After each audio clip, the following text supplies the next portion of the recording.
오늘 말씀은 거기서 나오라는 하늘의 음성이라는 제목으로 말씀을 전하도록 하겠습니다. 사람들에게는 머물러야 할 때가 있고요. 반대로 떠나야 할 때가 있습니다. 근데 문제는 뭐냐면 사람들이 떠나야 할 때가 되었는데도 불구하고 익숙함 때문에 편리함 때문에 아직은 괜찮을 것 같다는 생각 때문에 그 자리에 계속 머무는 데 있습니다. 예전에 한 다큐멘터리에서 이런 이야기가 방영이 되었습니다. 전문가들이 이 오래된 아파트를 보고 노후된 아파트를 보고 당장에 이 아파트를 떠나야 된다고 주민들에게 경고를 했습니다. 근데 주민들 중 일부는 이런 이야기를 합니다. 여기서 20년을 살았는데 아무 일도 없었습니다. 지금 봐도 이 건물은 여전히 멀쩡해 보입니다. 이런 이야기를 했다는 겁니다. 그런데 이 건물은 겉으로 보일 때는 멀쩡해 보였던 그 건물이 어느 순간에 예고 없이 붕괴되고 말았습니다. 여러분, 그때서야만 사람들이 깨닫습니다. 안전해 보인다는 것과 안전하다는 것은 전혀 다르다는 사실입니다. 여러분, 사실 사람들의 눈에는 안전해 보이는 것이 세상입니다. 근데 주님은 뭐라고 이야기하십니까? 너희들이 보니 너희들의 눈에 안전하게 보이는 세상에서 속히 떠나라고 말씀합니다. 우리는 그 장면을 바로 소돔과 고모라의 장면에서 우리가 알 수가 있다는 겁니다. 여러분, 사실 하나님께서 우리에게 말씀하시는 것이 바로 안전해 보인다는 것과 안전하다는 것은 다르다는 것을 우리에게 알려주고 있습니다. 여러분, 우리에게 안전한 것은 누굴밖에 없습니까? 바로 하나님밖에 없다는 것을 믿으시길 바랍니다. 그래서 우리가 아무리 세상을 봐도요, 세상이 아무리 든든하고 움직이지 않을 것 같아도 우리가 인생을 살다 보면 우리는 세상에서 삶의 터전이 흔들릴 때가, 그런 삶의 위기를 너무나도 수없이 겪고 있을 때가 너무 많습니다. 그래서 사실 우리 눈에 아무리 세상이 안전해 보인다고 할지라도 하나님이 떠나라고 한다면 우리는 속히 떠나야 합니다. 그리고 하나님께서 안전하게 우리를 인도해 주시는 것은 바로 하나님밖에 없다는 사실입니다. 오늘 요한계시록 18장에 보면 오늘 바벨론이 바로 그렇습니다. 여러분, 바벨론은 세상을 뜻하죠? 우리가 보는 세상, 우리가 보는 바벨론은 겉으로는 너무나도 화려해 보이고 있습니다.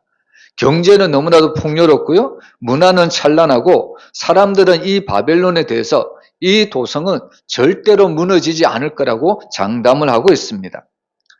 근데 오늘 하나님께서는 이 도성을 보시면서 바로 전혀 다른 평가를 내리고 있다는 겁니다. 여러분, 하나님이 보셨을 때 바로 세상을 지칭하는 이 바벨론은 어떤 도시였습니까? 여러분, 이미 이 바벨론은 하나님의 심판이 확정이 되어 있는 장소였습니다. 그래서 이 바벨론이라는 세상은 바로 떠나야 된다는 것을 우리에게 알려주고 있습니다. 여러분, 오늘 본문에 나오는 이 바벨론은 단순한 한 도시가 아닙니다. 여러분, 이 바벨론은 어떤 것을 상징하냐면 하나님을 거부한 세상을 의미하고 있습니다. 하나님 없어도 잘 살 수 있다고 말하는 문화도 이 바벨론이고요. 그리고 돈이나 쾌락이나 성공이나 권력을 바로 신처럼 여기는 세상적인 가치관이 바벨론입니다. 그리고 더 중요한 것은 이 바벨론은 무엇으로 의미하냐면 죄를 죄라고 말을 하지 않는 사회를 바로 바벨론으로 지칭을 하고 있습니다. 그래서 한마디로 말하면 이 바벨론은 바로 편리함을 위해서 사람의 양심도 타협할 수 있는 그런 곳이 바로 세상나라 바벨론이다. 오늘 하나님은 우리에게 이렇게 알려주고 있습니다. 그래서 사실 이 세상 속에 있는 바벨론에 속한 사람들에게 세상 나라들은 우리에게 이렇게 유혹할 때가 참 많이 있습니다. 조금만 타협해도 괜찮아. 다들 그렇게 산다. 신앙은 마음으로만 가지면 되지. 늘 세상이라는 바벨론은 우리에게 이렇게 속이고 있다는 말씀입니다. 근데 오늘 하나님은 뭐라고 이야기할까요? 오늘 세상이 지칭하는 이 바벨론의 그 모든 죄는 어디까지 사무쳤다고 말씀합니까? 바로 그 모든 죄는 하늘에까지 사무쳤다고 우리에게 분명하게 알려주고 있다는 겁니다.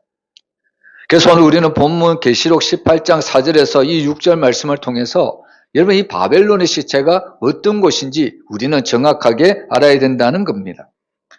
그래서 오늘 하나님이 우리에게 정말 엄중한 경고의 메시지를 보내고 있는데, 근데 사실 이 하나님의 엄중한 경고의 메시지는 하나님을 믿는 성도들에게는 사랑의 메시지라는 것을 우리가 잊어서는 안 됩니다. 여러분, 하나님은 이미 바벨론을 심판하기로 작정하셨습니다. 근데 거기에 대해서 하나님은 그 세상에 있는 하나님의 백성들에게 이렇게 말씀하시죠. 내 백성아, 거기서 나오라고 하나님께서는 바로 말씀을 하고 있습니다. 여러분, 이것은 바로 세상을 심판하시겠다는 하나님의 선언인 동시에 바로 하나님께서 이 세상 안에 거하시는 하나님의 백성을 구원을 해내고야 말겠다는 하나님의 결단이라는 말씀입니다. 여러분, 소돔성에 사는 아브라함의 조카 롯이 있었죠? 근데 하나님은 이 아브라함을 기억하셔서 그의 조카 롯을 구원해 내시는 것을 볼 수 있습니다. 여러분, 마지막으로 이 마지막 때가 되면 결국에 바벨론, 이 세상을 지칭하는 나라에서 하나님의 백성들을 하나님은 결국은 구원해 내신다는 말씀입니다. 그래서 사실 오늘 우리는 세상 가운데 살고 있지만 오늘 하나님께서 우리에게 던져지고 있는 이 음성을 귀담아 들을 필요가 있습니다. 여러분, 오늘 우리도 세상 가운데 사는데 하나님은 과연 우리에게 어떤 말씀을 던져주고 있을까요? 하나님은 첫 번째로 우리에게 너는 지금 어디에 서 있느냐? 오늘 우리에게 이런 질문하고 있습니다. 여러분, 여전히 우리도 지금 세상 가운데 살고 있잖아요? 그러면 너는 지금 세상에서 어디에 서 있냐고 오늘 하나님은 우리에게 질문하고 있습니다. 그러면서 다음 질문이 너는 머물러야 할 자리에 서 있느냐? 오늘 우리에게 이런 말씀을 주고 있습니다. 그러면서 마지막으로 주는 말씀이 너는 떠나야 할 곳에 여전히 너는 남아있지는 않느냐? 너는 여전히 세상에 어떻게 보면 쾌락과 유혹에 빠져서 살고 있지는 않느냐? 하나님께서 우리에게 속히 너는 이런 세상으로부터 떠나야 된다는 것을 우리에게 말씀하고 있습니다. 그래서 오늘 우리는 이 말씀을 통해서 하나님께서 우리를 구원하시기 위해서 나오라는 그 음성을 우리가 듣고 날마다 구원받는 하나님의 백성들이 되었으면 너무나도 좋겠습니다. 그래서 오늘 우리는 첫 번째로 보면요, 하나님은 구별된 백성을 부르십니다. 우리 4절 말씀 우리 한번 같이 읽어보겠습니다. 또 내가 들으니 하늘로부터 다른 음성이 나서 이르되 내 백성아 거기서 나와 그의 죄에 참여하지 말고 그가 받을 재앙들을 받지 말라.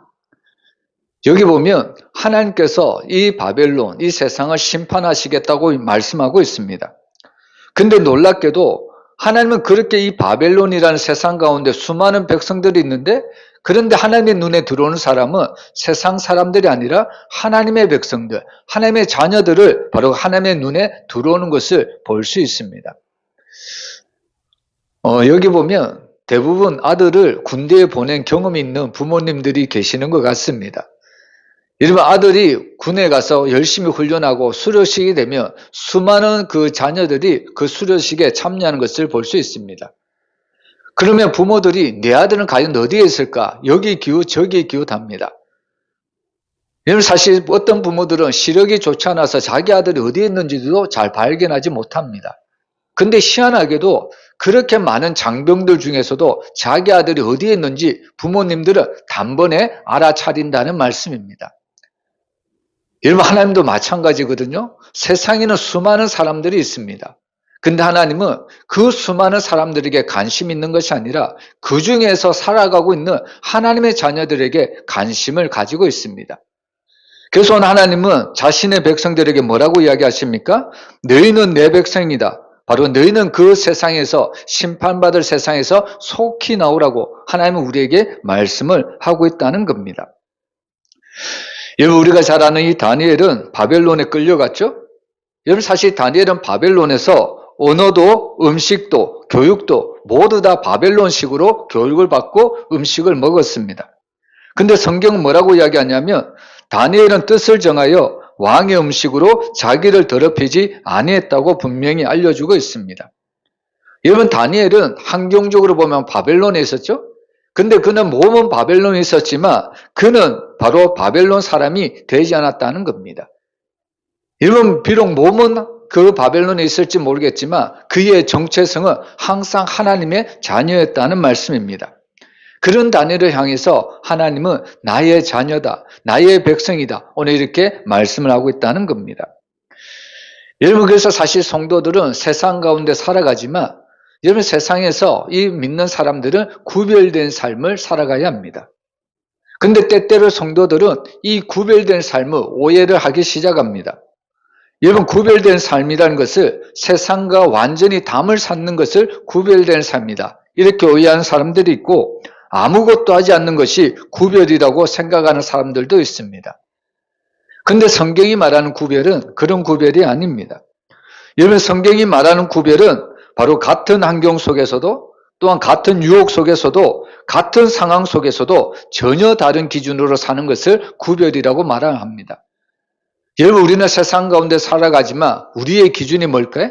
무엇이 우리의 기준입니까? 바로 하나님의 말씀이 우리의 기준임을 믿으시길 바랍니다.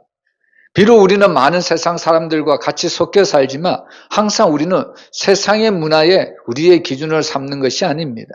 항상 하나님이 주신 말씀을 우리의 기준을 삼기 때문에 그 기준에 따라가는 모든 사람들이 바로 구별된 자라고 우리에게 알려주고 있습니다. 여러분, 이스라엘 백성은 비록 애굽 땅에 있었지만 그들은 애굽의 신을 섬기지 않았습니다. 다니엘도 바벨론에서 일을 했지만 그는 바벨론의 문화에, 바벨론의 우상 문화에 결코 절하지 않았다는 말씀입니다. 여러분, 예수님은 우리를 가르쳐 바로 소금이라고 말씀을 하십니다. 여러분, 소금은 음식 속에 섞여 있죠? 근데 이 소금이 음식과 만약에 동일해지면 아무 역할을 하지 못합니다. 그래서 사실 이 소금이라는 것은 섞여 있지만 본질이 다르다는 겁니다. 여러분, 성도도 마찬가지로 세상 속에 있지만 여러분, 세상과 같아지는 순간 여러분, 성도라는 하나님의 자녀라는 정체성을 잊어버리기 쉽다는 말씀입니다. 그래서 오늘 하나님은 그 세상 가운데 살아가는 모든 하나님의 백성들에게 심판받을 자리에서 속히 나오다, 이렇게 이야기를 하고 있습니다. 여러분, 여기서 하나님께서 나오라는 말씀은 주소를 옮기라, 이런 말씀이 아닙니다.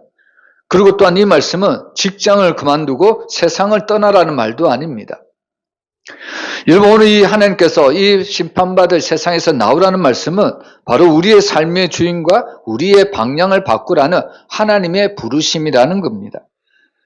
여러분, 우리는 세상 가운데 살아갈 수밖에 없습니다. 그러나 중요한 것은 우리가 세상 가운데 살아가면서도 과연 무엇이 나의 기준이 되는가, 무엇이 나를 움직이게 하는가, 나는 무엇을 위해 과연 결정을 내리는가. 여러분, 이것이 바로 세상에서 살아가고 있지만 하나님께서부터 나오라는 바로 그런 음성의 바로 비밀이라는 사실입니다. 여러분, 결국 우리는 세상 가운데 살지만 과연 우리는 누구의 가치관 안에 살고 있느냐, 말씀의 가치관을 따라 사느냐, 아니면 세상의 가치관을 따라 사느냐, 바로 하나님이 이 질문을 우리에게 던지고 있습니다. 여러분, 성도는 항상 잊지 말아야 될 것이, 성도는 항상 몸은 세상에 있지만 그러나 중요한 것은 성도는 하늘 시민권을 가진 사람이라는 겁니다. 그래서 사실 구별된 백성은 어떤 결정의 순간마다, 어떤 선택의 순간마다 나는 누구의 백성인가, 이렇게 스스로를 묻는 사람입니다. 여러분, 항상 믿음의 사람들은 내 생각이 우선이 되는 것이 아니라 하나님의 생각을 항상 먼저 하는 것을 볼 수가 있습니다. 하나님이라면 이런 선택, 하나님이라면 이런 결정 어떻게 하셨을까? 내가 원하는 선택이 아니라, 내가 원하는 결정이 아니라 하나님이시라면 과연 어떤 결정을 하시고 과연 어떤 선택을 하셨을까? 항상 하나님 앞에 우선순위를 두는 것이 바로 성도의 가치관이라는 겁니다. 이것이 바로 구별된 하나님의 백성의 자세입니다. 여러분, 하나님께서는 바로 내 백성아 심판받을 그 자리에서 우리에게 이렇게 말씀하고 있습니다. 이 말씀은 다시 한번 우리의 바로 가치관을 다시, 그 방향을 다시 되돌리라는 겁니다. 우리는 순간순간 세상에 살면서 때로는 우리는 하나님의 말씀을 알면서도 때로는 우리는 세상의 가치관에 속아서 세상의 가치관을 따라갈 때가 너무나도 많습니다. 그런데 오늘 하나님께서는 이런 세상 속에 살고 있지만 오늘 우리에게 다시 말씀하고 있습니다.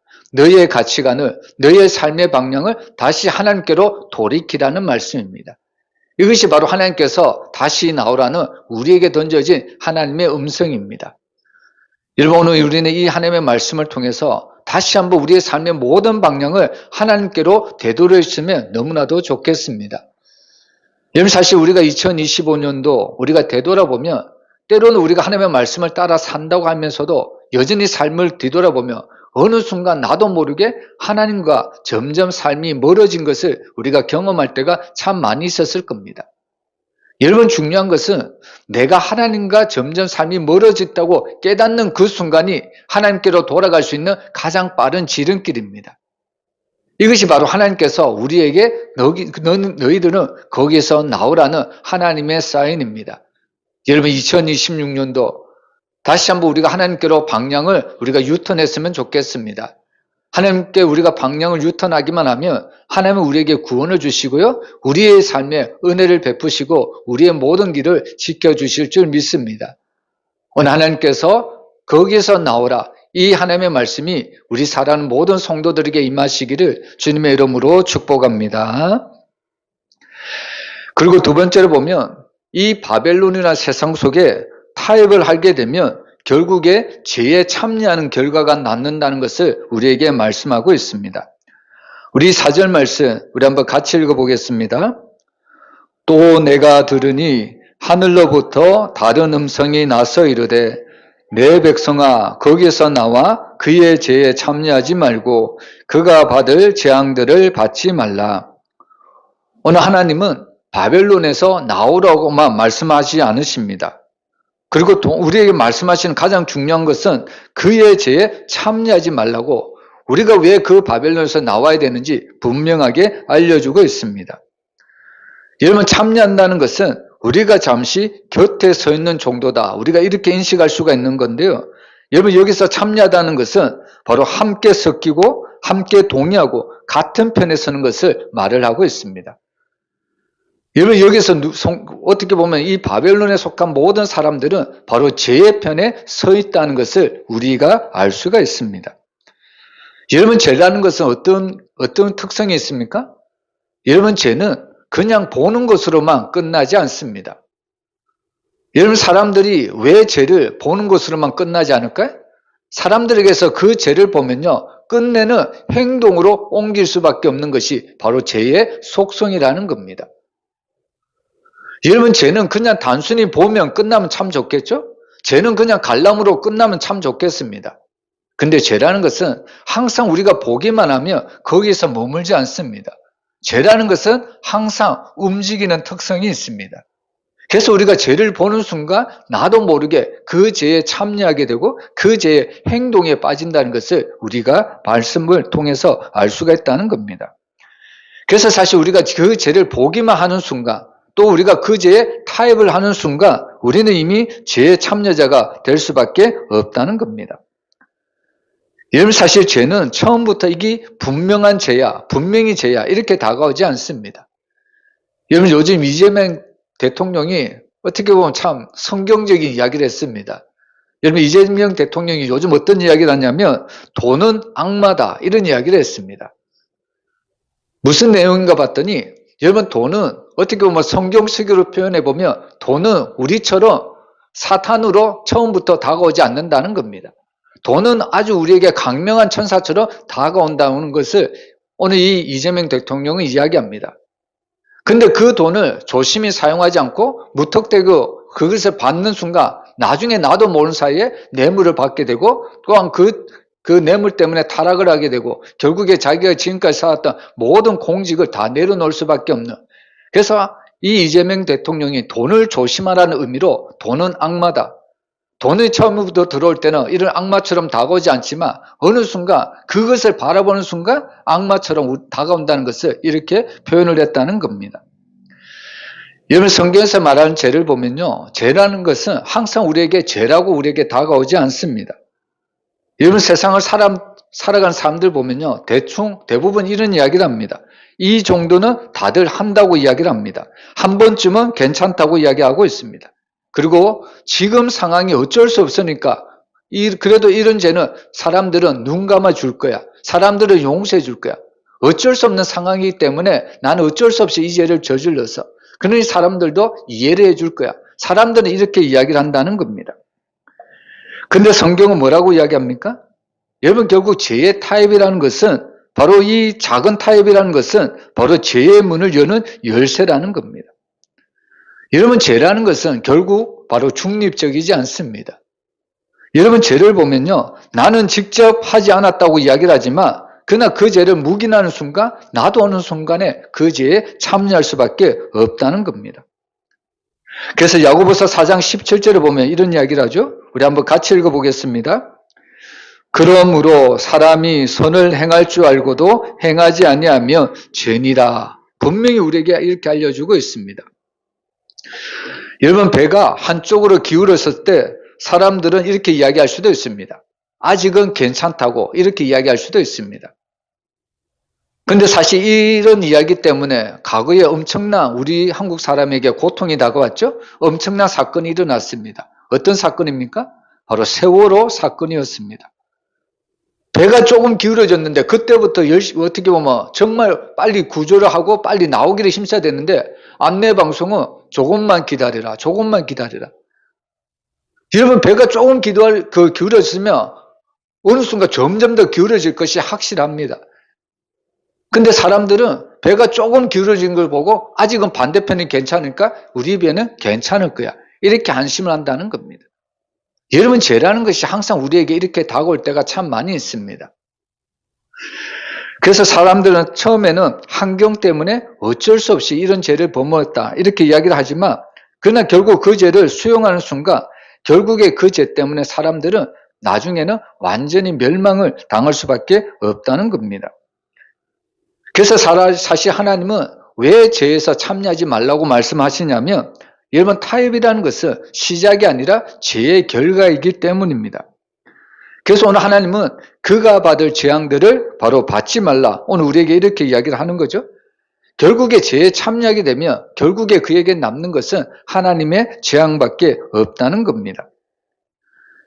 여러분 그래서 오늘 이 타협이라는 것은 결국에 죄에 참여하게 되고요. 결국에 이 죄에 참여하는 사람들은 결국에 자기도 모르는 사이에 그 죄에 빠져서 하나님의 심판에 받을 수밖에 없다는 것을 우리에게 말씀하고 있습니다. 그래서 하나님은 자기 백성들에 대해서 그 죄에 참여하지 말고 속히 나오라고 우리에게 알려주고 있다는 겁니다. 여러분 우리는 정말 이 하나님의 말씀을 우리가 귀담아 듣고 우리는 지극히 작은 죄에서도 우리는 속히 나와야 된다는 것을 우리가 알아야 합니다. 여러분 지극히 작은 죄도 우리가 타협하지 말고 하나님의 말씀하실 때 속히 그 죄에서 나올 수 있는 구별된 삶을 살아가는 여러분들의 삶이 되었으면 너무나도 좋겠습니다. 그리고 세 번째로 보면요. 하나님의 심판은 반드시 임한다는 것을 우리에게 말씀하고 있습니다. 5절에 보면 그의 죄는 하늘에 사무쳤으며 하나님은 그의 불의한 일을 기억하신다고 말씀하고 있습니다. 여러분 사람들은 종종 잊어버리기 사람들은 종종 잊어버릴 때가 참 많이 있습니다. 어떤 큰 사건이 일어났었을 때 그때는 마치 그 큰 사건 때문에 힘들어하다가도 어느 순간 사람들을 보면요 그 기억들이 하나 둘씩 잊어갈 때가 너무나도 많습니다. 그래서 죄라는 것도 시간이 지나면 사람들은 다 잊을 거야. 아무도 모를 거야. 그리고 벌을 받지 않으니 괜찮을 거야. 사람들은 그 죄에서 바로 그렇게 타협을 하고 그 죄에 대해서 바로 스스로 그 죄에 대해서 용서를 하는 것을 우리가 볼 수가 있습니다. 근데 오늘 하나님은 5절에서 뭐라고 이야기합니까? 그의 죄는 하늘에 사무쳤고 하나님은 그의 불의한 일을 기억하신다고 말씀합니다. 여러분 하나님은 그들이 행한 모든 것들을 다 알고 계십니다. 사람들은 속일 수 있겠지만 하나님은 절대로 속일 수도 없다는 겁니다.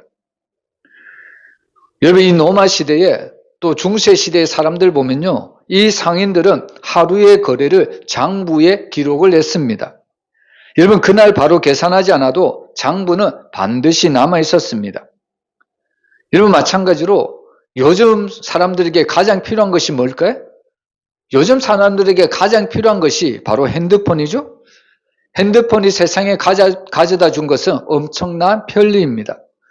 핸드폰으로 안 되는 것이 없을 정도로 이 핸드폰은 사람들에게 엄청난 편리를 가져다 주었습니다. 근데 사실 이 핸드폰은 사람들에게 가장 편리함을 가져다 준 도구이기도 하지만 사실 이 핸드폰은 가장 무서운 도구라는 것도 우리가 잊어서는 안 됩니다. 여러분 요즘 사람들이 은밀하게 행했던 거 어디에서 다 발각이 될까요? 바로 핸드폰만 열어보면 사람들이 행했던 모든 은밀한 죄도 핸드폰에 다 녹취가 되어 있고요. 핸드폰을 또 통해서 모든 사람들의 죄가 다 발각이 되는 것을 볼 수가 있습니다. 여러분, 이처럼 이 바벨론의 죄는 사람들의 눈에는 묻혀 있을 수도 있습니다. 이 바벨론이 세상에 전했던 모든 죄들은 사람들의 기억 속에는 잊혀질 수도 있다는 겁니다. 근데 중요한 것은 사람들의 눈에는 잊혀질지는 모르겠지만 하나님의 장부에는, 하나님의 CCTV에는 하나도 빠짐없이 그들의 죄악이 낱낱이 기록이 되어 있다는 말씀입니다. 그래서 하나님이 그들의 죄를 어떻게 평가하십니까? 그의 죄는 하늘에 사무쳤다, 이렇게 말씀을 하시는 거죠. 여러분, 이 말은 이미 그들의 죄가 한계에 이르렀다는 말씀입니다. 여러분, 결국 하나님의 심판은 우연이 아니라 바로 하나님의 말씀하신 대로 바로 의로운 보응이라는 것을 우리에게 말씀하고 있습니다.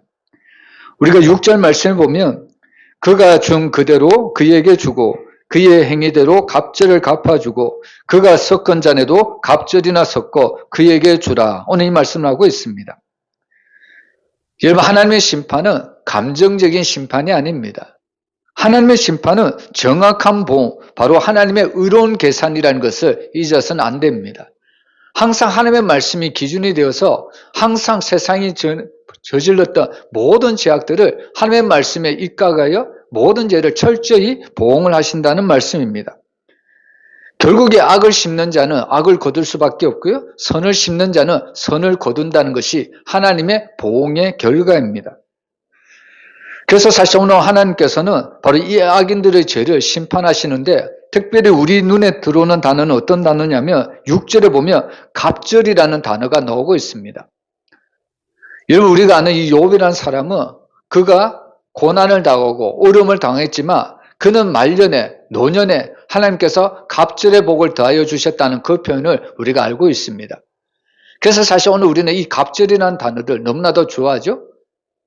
여러분, 이 엘리사도 이 엘리야 자기 스승의 그 영감을 구할 때 갑절의 영감을 구했던 것을 볼 수 있습니다.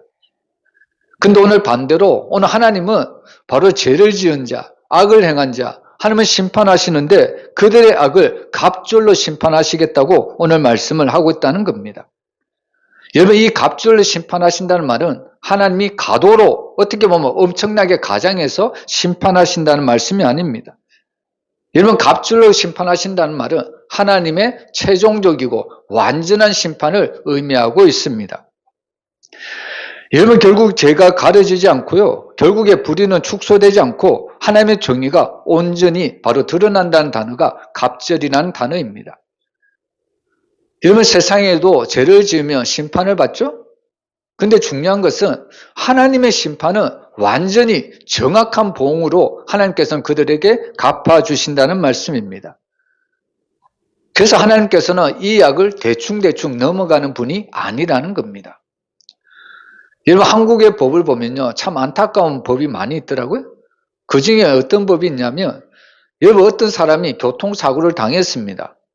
근데 중요한 것은 교통사고를 당했다면 가해자가 있고 피해자가 있겠죠? 그러면 당연히 피해를 낸 가해자가 피해자에게 와서 잘못을 했으니 용서해달라고 이렇게 사과를 하고 용서를 구하는 것이 당연합니다. 근데 어처구니 없게도요, 이 가해자는 피해자에게 와서 용서를 구하는 것이 아니라 법원에 가서 어떻게 보면 보석금을 청탁을 하든가 아니면은 자기 주변에 있는 사람들에게 탄원서를 내어서 판사에게 제출해서 자기의 죄를, 형량을 점점 깎는다는 겁니다. 여러분, 피해자에게 가서 용서를 구하는 것이 제대로 된 용서이지 않습니까? 근데 피해자에게 가서는 제대로 용서 한 번도 구하지 않고 사과도 구하지 않고 그냥 법정에다가 어느 정도 보석금만 딱 청탁하고 그리고 자기 주변에 있는 사람들에게 자기의 죄를 감량해달라고 탄원서를 내고, 근데 더 어처구니 없는 것은 법원의 결정이, 그 법관의 법정이 그 탄원서를 보고 또 그 보석금을 낸 것을 보고 실제로 그 가해자의 모든 형량을 감해 주었다는 이야기입니다. 여러분, 사실 오늘날 이것이 오늘날 법정에서도 이루어지는 바로 판결입니다. 여러분, 어떻게 보면 세상에서도 이런 어처구니 없는 판결이 나올 때가 참 많습니다. 그러나 하나님의 법정에서는 그런 일이 절대로 없다는 겁니다. 여러분, 하나님은 정확하게 완전하게 하나님께서는 심판하시고 하나님은 판단하신다는 겁니다. 그래서 사실 사도 바울이 로마 법정에서 그는 비록 사형 선고를 그런 판결을 받았지만 그럼에도 사도 바울은 그 로마 황제가 내리는 그 판결에 조금도 어떻게 보면 두려워하지 않습니다. 왜냐하면 그가 고백하는 것이 뭡니까? 의로우신 재판장이 마지막 날에 그 의로우신 재판장이 나에게 진정한 판결해 주실 것이다. 정당한 판결해 주실 것이다. 의로우신 그 하나님께서 나의 모든 죄를, 나의 모든 그 어려움을 하나님이 나의 모든 탄원을 바로 하나님께서 해결해 주실 것이라는 것을 사도 바울은 믿었기 때문입니다. 그래서 사실 오늘 이 말씀은 갑절로 심판하신다는 말씀은 악인들에게는 완전한 심판의 결과이지만 믿는 성도들에게는 정말 은혜로 다가올 수밖에 없습니다. 여러분, 사실 우리가 신앙생활 하면서 때로는 우리가 눈물을 흘릴 때가 참 많이 있죠? 정말 믿는 것 하나 때문에, 하나님의 말씀에 순종하는 것 때문에 때로는 우리의 삶이 너무 힘들어질 때가 너무 많습니다. 때로는 하나님께서 우리가 신앙생활 하는 것을 보고 하나님이 우리를 위로해 주시고 우리의 기도에 응답해 주시고 우리의 삶에 대해서 복을 더해 주시면 좋겠는데 때로는 하나님이 마치 우리의 모든 삶을 모르는 척 하는 것 같이 보일 때도 너무 많다는 겁니다. 여러분, 시편에 나오는 다윗의 고백이 늘 그런 고백입니다. 하나님, 내가 지금 이렇게 고통을 당하는데, 고난을 당하는데 하나님 지금 어디 계십니까? 하나님 살아 계신 건 한 겁니까? 하나님 왜 내 기도를 응답하지 않습니까? 여러분, 사실 신앙생활은 우리에게도 늘 이런 어떻게 보면 안타까움이 있다는 겁니다. 근데 중요한 것은 오늘 이 말씀을 통해서 하나님은 의로운 보응을 반드시 하신다는 겁니다. 이 갑절이라는 단어를 통해서 믿지 않는 자들에게는, 죄를 범한 자들에게는 하나님은 완전한 철저한 심판을 내리시겠지만 믿는 성도들에게는 하나님께서 반드시 바로 그가 행한 대로 갚아주시겠다는 은혜의 사인이기 때문입니다. 그래서 정말 우리가 이 하나님의 약속을 믿는다면요, 우리는 어떠한 상황 가운데서도 절망하지 않습니다. 아무리 우리가 큰 고난 가운데 있을지라도 하나님이 함께 하신다는 것을 믿기 때문에 우리는 그 모든 고난을 이겨낼 수가 있다는 말씀입니다. 그래서 사실 오늘 우리가 읽었던 이 본문은요, 하나님께서 성도를 위협하기 위한 말씀이 아닙니다. 우리 어떻게 보면 하나님께서 자기의 사랑하는 자녀들을 일깨우기 위한 경고의 말씀이라는 겁니다. 그래서 하나님은 사랑하는 자녀들에게 정말 너는 바벨론의 결말을 보았느냐? 그러니 너는 그 길에 결코 서지 말아라. 바로 하나님의 자녀들에게 주는 사랑의 메시지라는 말씀입니다. 여러분, 우리는 이 하나님의 말씀을 통해서 정말 하나님의 공의가 언젠가는 마무리될 때가 분명히 올 것입니다. 그러나 중요한 것은 그 공의가 오기 전에 과연 우리는 어떤 길을 걸어가야 될 것인가? 하나님은 우리에게 말씀하고 있습니다. 너는 바벨론의 번영을 따라갈 것인가? 아니면 하나님의 말씀을 따라갈 것인가? 오늘 우리에게 이런 질문을 던지고 있습니다. 그래서 오늘 하나님이 우리에게 이런 대답을 주시길 원하십니다. 바로 하나님은 너는 멸망받을 세상에서, 너는 멸망받을 바벨론에서 속히 나오라. 하나님은 우리에게 이렇게 말씀해 주고 있습니다. 사랑하는 성도 여러분, 오늘 우리가 세상 가운데 우리가 삶을 살아갈 수밖에 없지만 그러나 세상의 가치관대로 살아가서는 절대로 안 됩니다. 왜냐하면 세상의 가치관대로 살아간다는 것은 결국 우리가 멸망을 받을 수밖에 없기 때문입니다. 그래서 아무리 세상이 우리를 유혹하고 세상이 아무리 우리에게 화려한 것을 보인다고 할지라도 우리는 그것에 미혹되지 말고 항상 우리의 가치관은 바로 하나님의 말씀이 되어야 합니다. 하나님의 말씀으로 바로 세상에서도 구별된 존재로 살아가야 합니다. 그럴 때 하나님은 우리를 정말 하나님께서 구원해 주시고 우리를 날마다 은혜의 자리로 초대해 주시고 날마다 하나님의 말씀으로 우리에게 이길 힘을 더하여 주십니다. 오늘 우리가 이 말씀이 정말 우리에게 어떻게 보면 두려움이 아니라 심판이 아니라 하나님이 우리를 구원하시는 은혜의 말씀이라는 것을 우리가 꼭 기억했으면 좋겠습니다. 이 마지막 때를 살아가는 사랑하는 모든 성도들이 심판이 아니라 구원을 받고 날마다 하나님 앞에 나아가는 믿음의 성도들이 되시기를 주님의 이름으로 축원합니다.